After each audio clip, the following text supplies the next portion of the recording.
De parte de toda la familia Cruz, los que están aquí con nosotros en este día, también los que están en Guadalajara, su hija Ana, su esposo Eduardo y sus nietos que están allá en Guadalajara, en México, todos, cada uno de ellos les quiere dar las gracias. El apoyo que han mostrado no únicamente en estar aquí hoy, sino las muestras de amor que han tenido hacia ellos durante estos días previos y durante en sí la enfermedad de la hermana. De todo corazón, la familia Cruz se los agradece. Margarita fue una esposa excelente.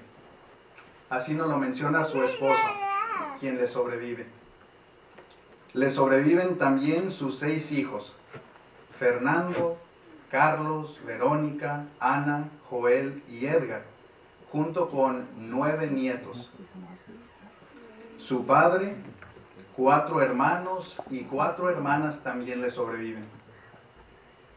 Todos ellos junto con nosotros que fuimos hermanos, amigos de ella, durante un corto tiempo la vamos a extrañar. Y decimos corto tiempo porque sabemos que Jehová, nuestro Dios, nos promete que muy pronto, tanto ella como otros de nuestros seres queridos que han fallecido, los podremos mirar y tener con nosotros de nueva cuenta. Y de hecho, en algunos minutos, el hermano Samuel Izquierdo va a estar hablándonos un poco más acerca de esto, acerca de esa hermosa esperanza que tenemos nosotros en cuanto a la resurrección. Pero antes de hablar acerca de esto, queremos mencionar algunos detalles sobre Margarita. Muchos de nosotros quizás no estamos enterados sobre algunos de estos detalles y son muy interesantes. Margarita nació en un lugar llamado El Refugio, en el estado de Jalisco, en México, el 18 de julio de 1953. Sus padres, Evangelina y José Valdovinos. Ella fue la primera de 9 hijos, una familia considerablemente grande. Cuando ella tiene aproximadamente unos 20 años de edad, conoce a quien llegaría a ser su esposo, el amor de su vida. Y de esta unión es que llegan a tener estos 6 hijos que mencionamos que en la actualidad le sobreviven. Un año que fue especial para Margarita fue por allá en el año de 1976. En ese tiempo ella escucha acerca de las promesas que Dios nos hace mediante su palabra, la Biblia. Una joven de aproximadamente 17 años de edad es que le predica. Ella de inmediato, cuando llega a conocer las verdades bíblicas, algo se enciende dentro de ella. Esa necesidad espiritual que ella tenía es saciada y de ahí en adelante no hubo vuelta de hoja, por así decirlo, para Margarita. Siguió aprendiendo más y más acerca de Jehová y no le fue fácil. Su familia, su esposo corroboran que ella sufrió mucha oposición, tanto de su familia inmediata como de su propio esposo. Pero aún así, Margarita persevera. Sigue adelante estudiando, aprendiendo acerca de Dios, al grado que llega incluso a bautizarse y tiempo después incluso llegó a servir de tiempo completo, hablándole a otras personas acerca de Jehová y de sus maravillosas promesas. En total, llegó ella a servir como precursora regular aproximadamente unos 15 años. Y hablando un poquito acerca de la oposición que ella tuvo, unas anécdotas que la familia comparte con nosotros es que en varias ocasiones, cuando ella estaba asistiendo a sus reuniones, llegó a llegar su esposo para sacarla de la reunión porque él estaba opuesto en que ella estuviera reuniéndose con los testigos de Jehová. La llegó a sacar, se llegaron a ir a la casa, pero ¿qué hacía ella la siguiente reunión? Fielmente volvía a prepararse y se las arreglaba para estar ahí. y estar en las reuniones junto con los otros hermanos. En otras ocasiones, su esposo le llegó a esconder las llaves, le cerró las puertas para que no pudiera salirse y no pudiera asistir a la reunión. Y sus hijos vívidamente recuerdan que ella de una manera muy astuta se las ingeniaba para seguir asistiendo a las reuniones. Mencionan ellos que le quitaba los vidrios a una ventana para poder entonces uno a uno ir pasando a sus hijitos y así poder salir y asistir a sus reuniones de congregación. A pesar de toda esta oposición, ella siguió sirviéndole fielmente a Jehová. Y una de sus alegrías más grandes fue que aproximadamente unos 14 años después, ese esposo que le dio tanta oposición comienza a interesarse en las verdades bíblicas. Comienza a mostrar algo de interés por aprender lo que ella estaba aprendiendo también. Y usted quizás se pregunte, ¿cómo es posible que alguien que era tan opuesto ahora estaba deseoso de aprender acerca de Jehová, del Dios de Margarita? Bueno, él mismo menciona que dos cosas en particular fueron lo que lo motivaron a aprender acerca de Jehová. Una de ellas es obvia, el ejemplo de una esposa capaz. Ese ejemplo lo animó, lo motivó a llegar a aprender más acerca de él. Lo otro, y es muy interesante, lo otro que dice el hermano Cruz que lo incentivó a aprender más acerca de Jehová, fue que cierto día estaba una tormenta tan grande, cayó un rayo del cielo y lo asustó tanto. Y eso fue un poco de incentivo para que él también se interesara en las verdades bíblicas. Pero si ustedes gustan saber un poco más de eso, pueden directamente preguntarle al hermano Cruz después y él con gusto les platicará. Algunas de las cualidades en particular de Margarita. Una de ellas es que no se le conocía por ser una hermana que se quejara de los demás. No era una persona que criticara a los demás ni a los ancianos en las congregaciones en donde ella sirvió. De hecho, platicando con algunos de los ancianos que están en la congregación en donde ella estaba, nos mencionan algunas de las cualidades que la distinguían a ella. Uno de los hermanos menciona siempre una sonrisa, calma, serenidad, a pesar de la enfermedad tan grave que la iba debilitando y que la agobiaba. A pesar de que se sentía mal y que era obvio que no se sentía de lo mejor, no tenía energías, siempre mostró mucho amor a todos los demás. Y eso era algo que animaba a toda la congregación. Además, era una persona que amaba la predicación. Un anciano menciona que era también distinguida por ser hospitalaria. En algunos casos menciona que prácticamente a escondidas tenía que ir e inscribirse cuando iba a venir la visita del superintendente de circuito. Y a escondidas lo hacía en algunos casos porque ella sabía que su esposo, sus familiares, le iban a aconsejar que quizás ya no era lo mejor debido a su situación tan delicada de salud en la que se encontraba en estos últimos tiempos. A pesar de estar enferma, se preocupaba también por la salud de otros hermanos dentro de su congregación. Siempre demostraba amor de este tipo. Un hermano menciona que cuando le llamaba o le mandaba mensajes para ver cómo se encontraba ella, la respuesta de ella en muchas ocasiones, sabiendo que este hermano, su esposa o otros miembros de la familia quizás estaban enfermos, se preocupaba por ellos, preguntaba cómo estaban ellos, les daba ánimo, les recordaba la esperanza tan maravillosa de parte de Jehová.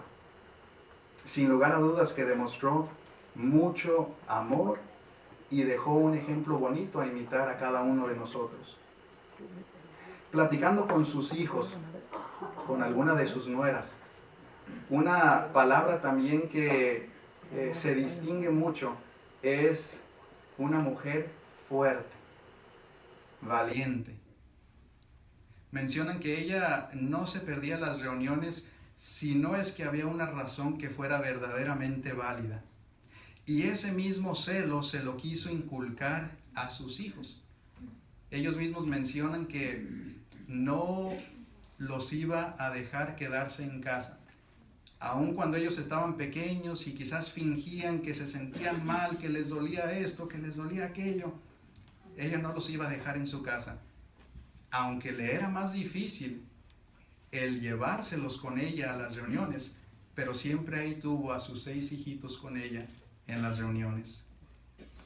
Hablando con algunos de los jóvenes de la congregación en la que ella estuvo asistiendo hasta su muerte, algunas de las cosas que estos jóvenes mencionan que recuerdan de ella y que admiran es su celo, su participación en la predicación, la asistencia a las reuniones. Un joven en particular menciona que admiraba que a pesar de sentirse enferma, ahí estaba. Se hicieron arreglos para que se pudiera sentar algunas reuniones en el vestíbulo del salón y desde ahí ella poder escuchar y también participar en las reuniones. Ejemplos dignos para cada uno de nosotros y en especial los jóvenes recuerdan esto de ella. Era una hermana muy positiva y aún en los últimos tiempos, cuando estaba muy enferma, hacía arreglos para que otros, incluyendo jóvenes, vinieran a su casa y pudieran predicar junto con ella, por teléfono, por carta. Una anécdota para demostrar el celo que ella demostró en la predicación.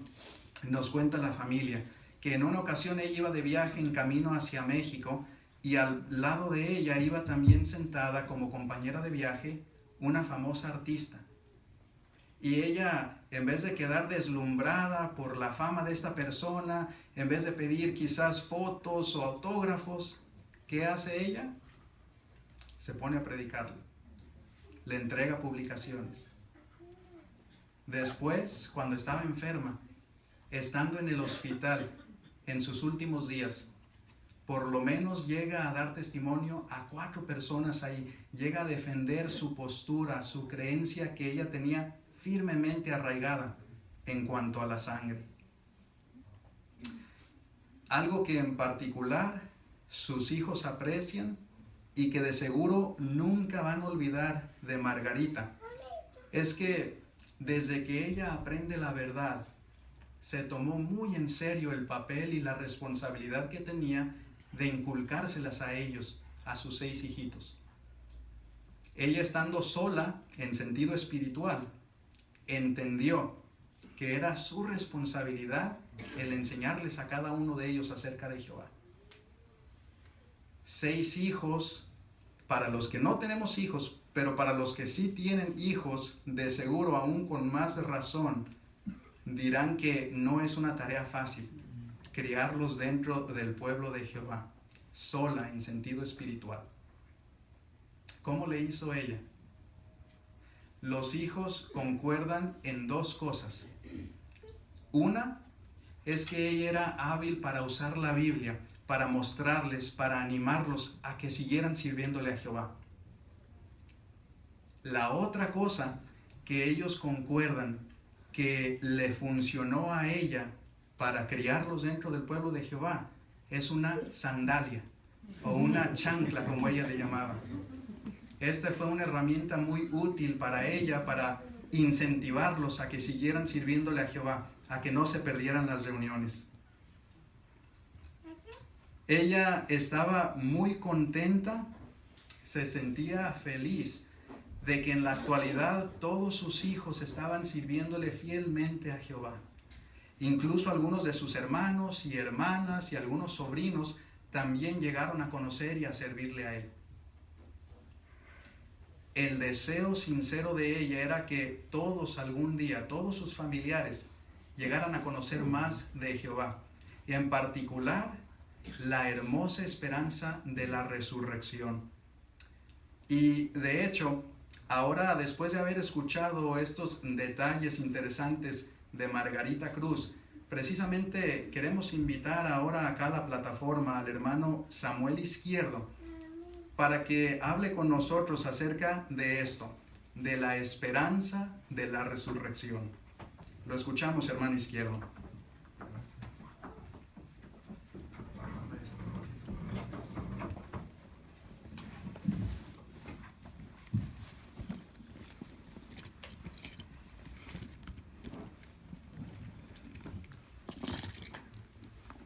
Este es un momento triste y de profundo pesar. Nuestra amiga y hermana Margarita Cruz ha fallecido. Ahora, cuando la impotencia, el sufrimiento llena nuestras emociones y corazones, nos preguntamos, ¿qué es la muerte? ¿Por qué mueren los humanos? ¿Y habrá alguna esperanza para nuestros amados que han fallecido? Si deseamos la respuesta a esas y tantas otras preguntas, tenemos que ir a la Biblia. La Biblia es la palabra de Dios. El libro Razonamiento a partir de las Escrituras nos contesta cabalmente la primera pregunta: ¿qué es la muerte? Ese libro es publicado por los Testigos de Jehová y distribuido por todos nosotros. La define así: muerte es la cesación de todas las funciones vitales, después que la respiración, el latido del corazón y la actividad cerebral se detienen. La fuerza vital paulatinamente deja de funcionar en las células del cuerpo. La muerte es lo contrario a la vida. Es una definición exacta de lo que sucede en el cuerpo. Lógico, uno pudiera preguntarse, ¿dónde empezó la muerte?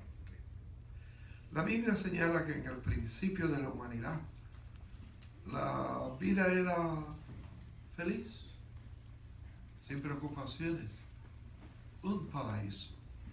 De hecho, el libro de Génesis, en su capítulo 2, en su versículo 7 al 9, señala: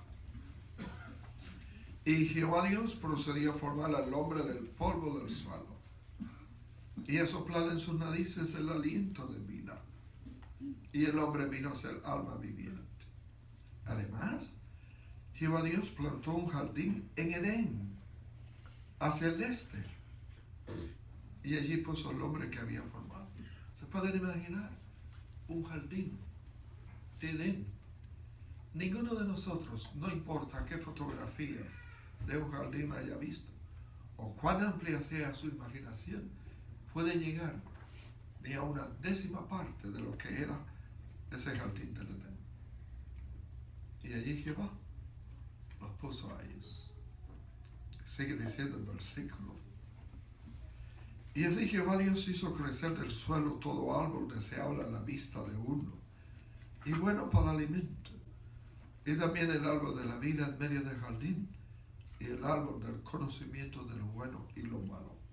En ningún sitio, en esas declaraciones de la Biblia, usted encuentra dolor, angustia, sufrimiento y menos muerte. No existe. Sin embargo, el hombre estaba viviendo en una propiedad de Dios. Jehová era el dueño del jardín. Él lo puso allí. Él tenía que pagar un precio. ¿Es igual que usted? ¿Cuántos de ustedes viven en un apartamento alquilado? ¿Cuántos no lo están pagando al banco? Algunos dicen, esta casa es mía, yo la compré. Mi pregunta es, ¿la terminaste de pagar? Deja de pagarla. ¿Verdad qué sucede? Adán tenía que pagar el precio por vivir en el paraíso. ¿Cuál era el precio? En ese mismo capítulo 2 de Génesis, en el versículo 15 al 17, Jehová le dice: y Jehová Dios procedió a tomar el hombre y a establecerlo en el jardín de Edén para que lo cultivara y lo cuidara.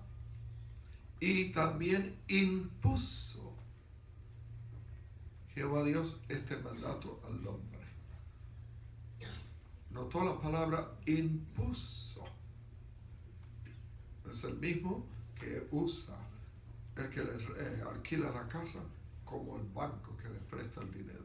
Impone un precio. ¿Cuál era el precio? Jehová le dice bien claro: de todo árbol del jardín puedes comer hasta quedar satisfecho. Pero en cuanto al árbol del conocimiento de lo bueno y lo malo, no debes comer de él, porque en el día que comas de él, positivamente morirás. ¿Quién introdujo en el vocabulario humano la expresión morir? Jehová. ¿Podía entender Adán lo que eso significaba? Sí, porque Adán era perfecto, inteligente. Aparte de Cristo Jesús, fue el único hombre que por un tiempo disfrutó de una mente maravillosa, clara en su forma de pensar y razonar. Y Jehová le dijo bien claro: si tú comes, tú mueres. El resto de la historia del jardín, ustedes la conocen. Adán desobedeció, dejó de pagar el precio y murió. Eso está bien, dice usted. Es un extraordinario relato histórico. Pero yo no estuve en el jardín del Edén. A mí no me dijeron que tenía que comer un cierto árbol, porque yo muero. ¿Cuál es la razón? No vale la pena cuánto nosotros podamos discutir ese asunto, porque hay una realidad absoluta. Usted nace, envejece, se enferma y muere. Por lo tanto, usted y yo tenemos una conexión directa con Adán y Eva. Y la Biblia señala en el libro de Romanos, en su capítulo número 5, en el versículo número 12, la siguiente declaración. Note cómo lo incluye directamente a usted este versículo. Por eso, así como por medio de un solo hombre el pecado entró en el mundo, y la muerte mediante el pecado, y así la muerte se extendió a todos los hombres, porque todos habían pecado. ¿Cómo se llama usted? Juan, o María, o Jesús, o Marta, no importa. Usted está incluido en la expresión todos. Y todos está mencionado 2 veces. Por Adán, nosotros envejecemos, enfermamos y morimos. ¿Bien? Entonces, ¿no hay nada para nosotros? Sí hay. Es una extraordinaria esperanza, cuya esperanza fue pronunciada por el hombre más grande que ha existido, Cristo Jesús. Vamos a analizar bien esa declaración de Jesús. En el libro de Juan, en su capítulo número 5, en su versículo 25 en adelante, es una conversación que Jesús tiene. Y si la analizamos detenidamente, podemos sacar mucha esperanza de ella. Jesús le dice a todos sus oyentes que estaban allí: muy verdaderamente les digo, la hora viene, y ahora es, cuando los muertos oirán la voz del Hijo de Dios, y los que hayan hecho caso vivirán. Deténganse. Lo primero que Jesús menciona ahí es tiempo. Porque él dice, la hora viene y ahora es. Lo dice en 2 términos. Viene, futuro. Es, presente. ¿Por qué él dice eso? Si seguimos leyendo, veremos por qué. Ahora recuerde la otra expresión. Los muertos oirán la voz del Hijo de Dios. Si un muerto puede escuchar la voz de Cristo Jesús, es que Él tiene poder para restaurar el oído de esa persona que falleció. No importa el tiempo que haya fallecido. Y si restablece el oído, puede restablecer todo el cuerpo. Porque ninguna parte del cuerpo funciona individualmente. Ahora dice el versículo 26, porque así como el Padre tiene vida en sí mismo, así ha concedido también al Hijo el tener vida en sí mismo. O sea, Jehová es la fuente de la vida. Pero ahora le dice a Jesús, toma, manéjala. Tú eres el que puede manejar esta fuente ahora. Y noten el versículo siguiente. Y le ha dado autoridad para hacer juicio por cuanto es hijo del hombre. ¿Qué significa autoridad? Simplemente poder. Y poder absoluto. Se puede traducir también autoridad como control de todas las situaciones. Ahora verán ustedes cómo Jesús tuvo autoridad o control de todas las situaciones. Y él sigue hablando. No se maravillen de esto, porque viene la hora en que todos los que están en las tumbas conmemorativas oirán su voz. Por segunda vez menciona oirán su voz. ¿Y por qué él dice no se maravillen de esto? Porque para usted y para mí la resurrección es una maravilla. Ningún humano puede hacerlo. Es fuera de nuestro control, de nuestro poder. Por eso para nosotros los humanos es una maravilla. Y después de decir, oirán su voz, dice, y saldrán a una resurrección. ¿Qué es resurrección?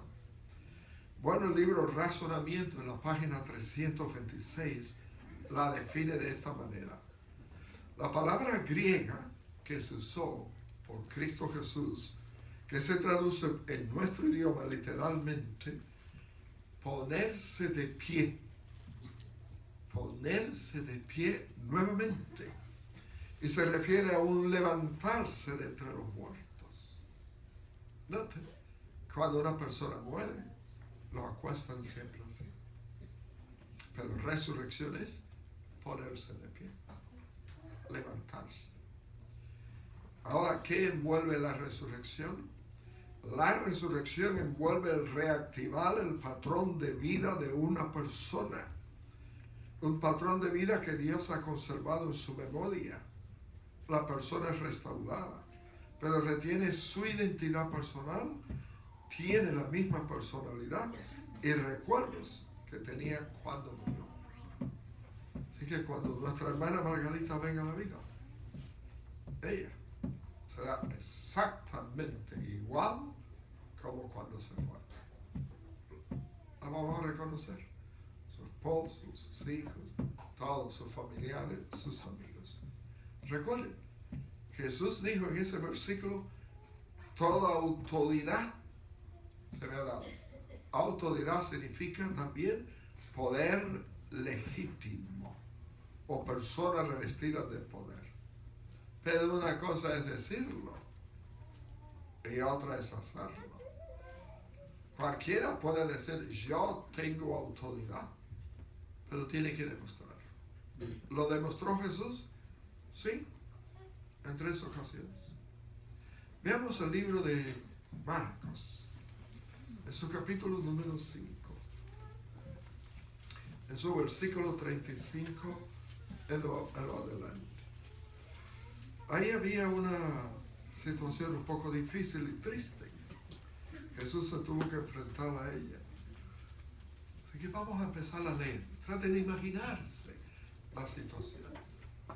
Mientras él todavía estaba hablando, vinieron algunos hombres de la casa del presidente de la sinagoga y dijeron, tu hija murió. ¿Por qué molestar ya al maestro? Más Jesús, oyendo por casualidad la palabra que se hablaba, dijo el presidente de la sinagoga, no temas, ejerce fe solamente.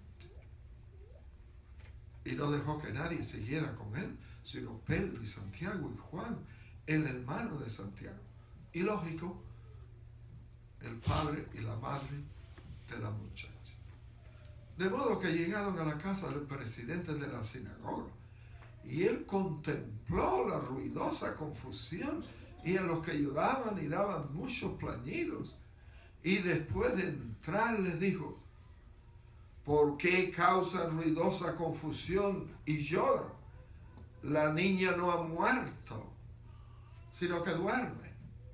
Ante aquello, ellos empezaron a reírse desdeñosamente. Fíjese, se burlaron de él. Su burla le costó lo que sigue. Pero habiendo echado fuera a todos, él tomó consigo al padre y a la madre de la niñita y a los que estaban con él, y entró donde estaba la niñita. Por burlarse, no vieron un milagro, una cosa maravillosa. Ahora vea qué tierno el versículo 41. Y tomando la mano de la niñita, le dijo: Talita cumi, que traducido significa: jovencita, te digo, levántate. ¿Y por qué sabemos que fue tierno? Porque Jesús no necesitaba tocarle la mano para resucitarla, pero él quería que aquellos que estaban allí vieran su ternura y su cariño por los humanos. Y dice el versículo 42: e inmediatamente la jovencita se levantó, y enseguida estuvieron fuera de sí con gran éxtasis. Pero él les ordenó repetidamente que no dejaran que nadie se enterara de esto. Él no necesitaba popularidad ni elogios.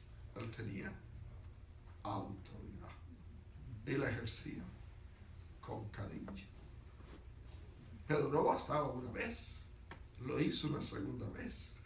En Lucas, en su capítulo número 7, en su versículo 11 al 15, Lucas, capítulo 7, versículo 11 al 15, vea qué situación se presenta.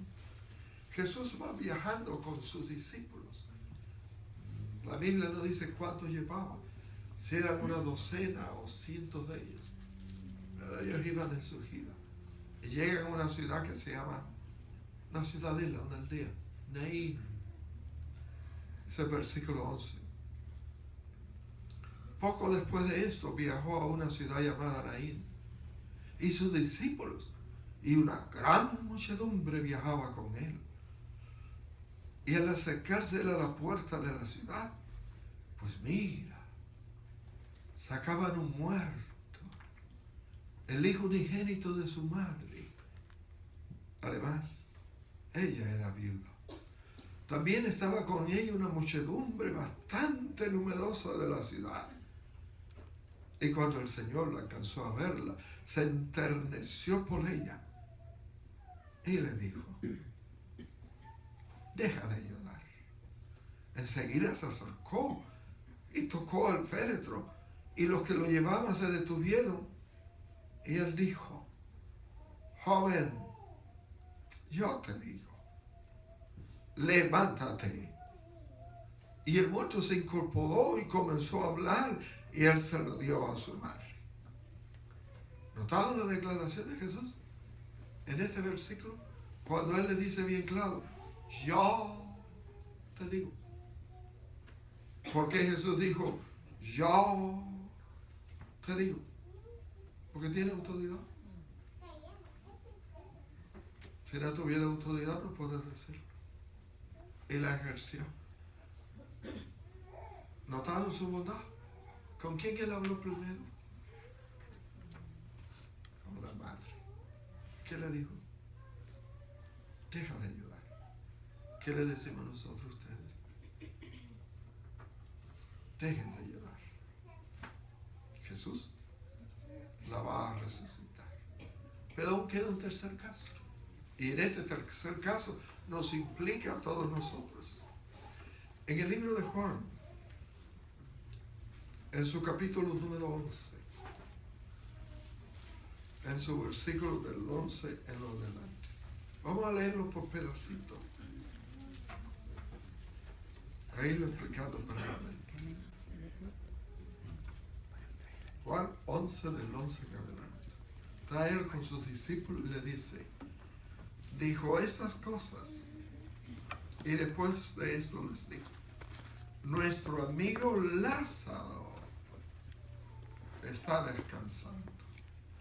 Pero yo me voy allá para despertarlo del sueño. Y era una caminata larguísima.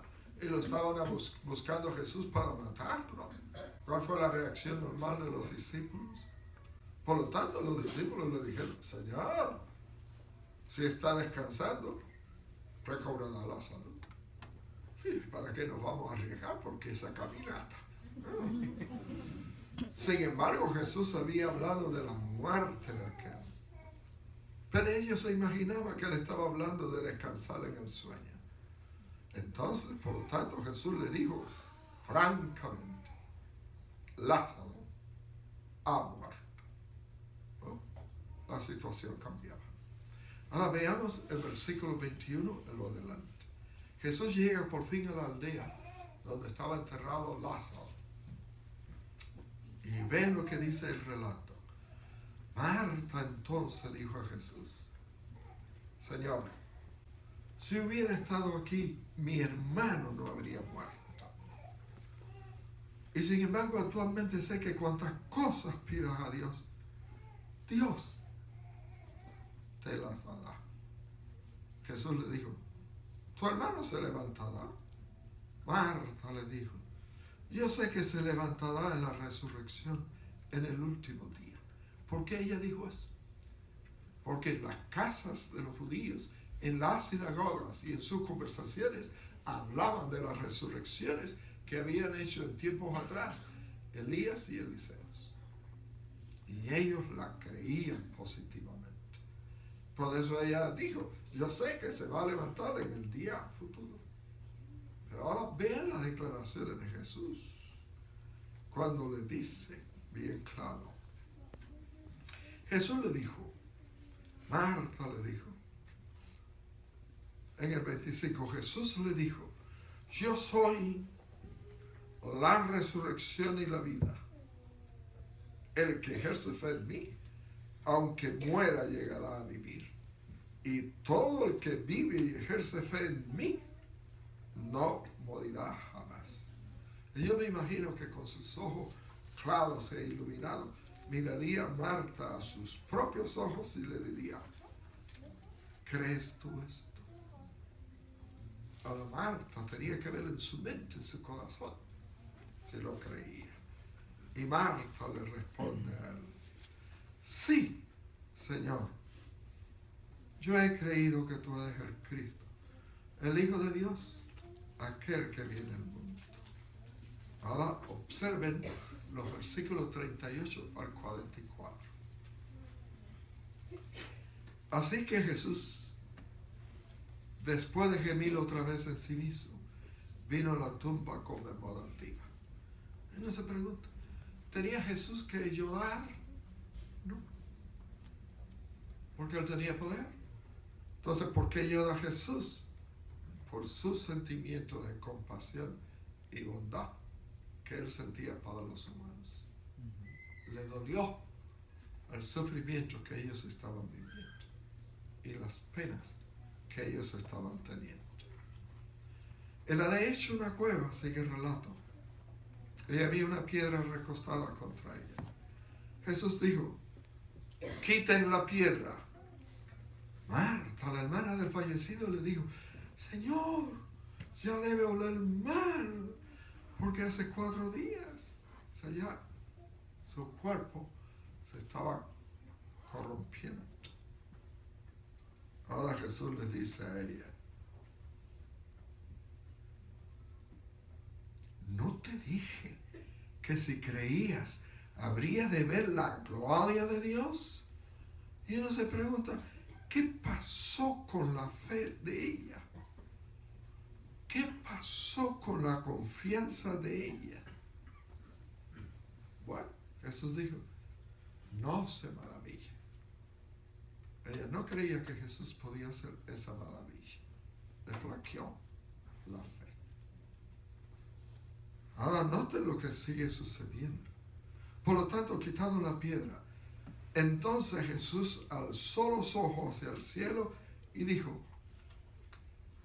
Padre, te doy gracias porque me has oído.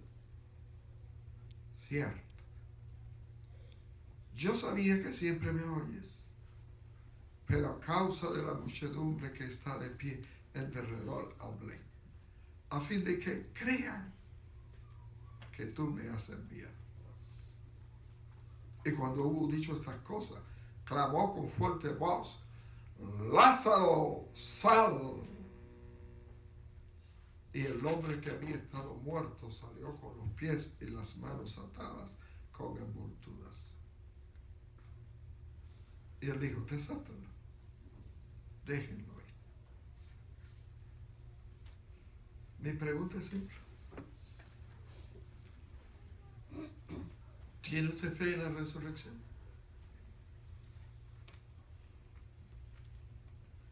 ¿O su fe en la resurrección le tambalea como Marta? Es la única esperanza que tenemos. Llegará un día, un tiempo señalado, después del Armagedón, en el paraíso, cuando Jesús, el Hijo de Dios, le hablará a todos los muertos.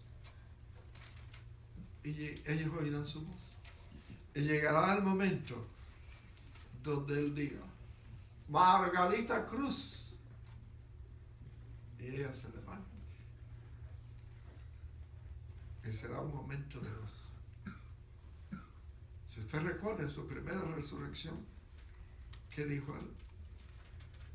Y en las otras: déjenlo ir y que coma. Los testigos de Jehová tenemos plena y profunda fe en la resurrección.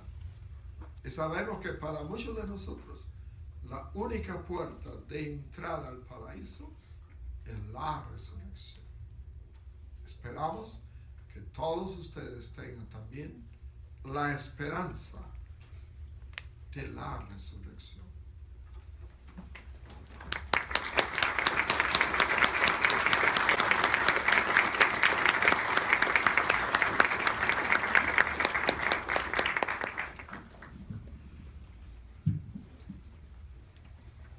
Gracias, hermano Samuel Izquierdo, le damos por estos consoladores recordatorios que sin lugar a duda ayudan mucho a todos y específicamente a la familia Cruz. Apreciamos mucho, hermano. De nueva cuenta, a todos los presentes, la familia Cruz les quiere dar las gracias. La familia que se encuentra aquí, y lamentablemente una de las hijas de Margarita, Ana, su esposo Eduardo, sus nietos, pues no pudieron estar aquí, pero tengan por seguro que ella ha escuchado de todo el apoyo, las muestras de amor que todos le han dado a su familia, que le dieron a su mamá, y de todo corazón tanto ella como la familia Cruz aquí les está sinceramente agradecidos.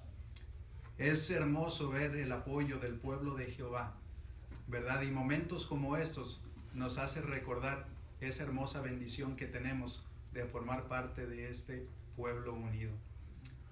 Ahora, el deseo de la familia Cruz es que para concluir cantemos juntos una canción que nos recuerda esta esperanza maravillosa. Los que puedan hacerlo, si hacen el favor de ponerse de pie, y los que no, desde ahí, desde su asiento, también lo podemos hacer. La canción que se ha elegido es número 111.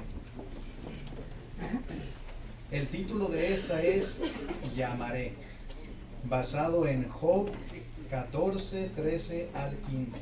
Después de cantar esta canción, el hermano Víctor Romo concluirá con oración.